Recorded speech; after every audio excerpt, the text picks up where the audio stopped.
पीड़िता घर को तुम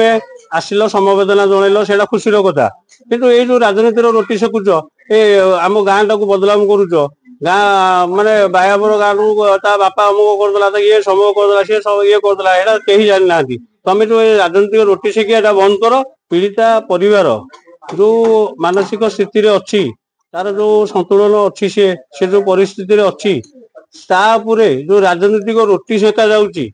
माने खास करके बीजेडी दल से ठीक नुहे क्या पीड़िता घर को तुम आसिल समवेदना जनइल से खुशी कथा किंतु ये जो राजनीतिर रोटी सेकुच आम गाँ टाक बदनाम करुच गाँ माने बायापुर गाँव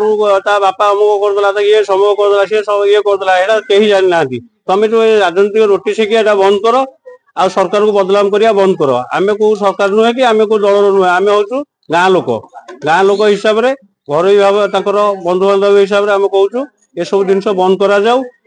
राजनीति एत तल स्तर को खसी जाओनी राजनीति गोटे झीर मृत्यु को लेकिन एत तल स्तर को खसी जाऊ तुम माने राजनीतिर रोटी सेकियो बोली यह सब ठीक नुहे यार जवाब ठीक समय लोक देवे नवीन बाबू को एति रिक्वेस्ट करुच्ची ये सब जिन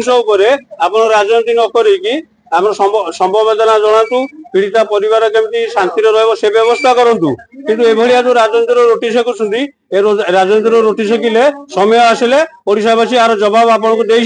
देवे कौन न्याय देवे ये तो गाँव रे तो परिस्थिति से झील वालार भल अच्छी ता बाद रे आम गाँ भी परिस्थिति भल अच्छी किए कौन कर जानी ना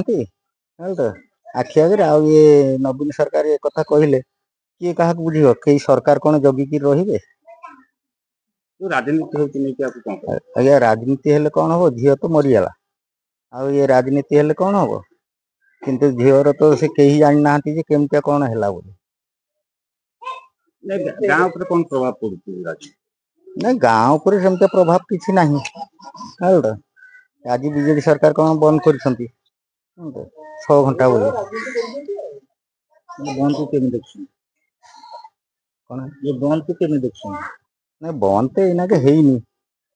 एना के समय रे बाजार को गले जना पड़े।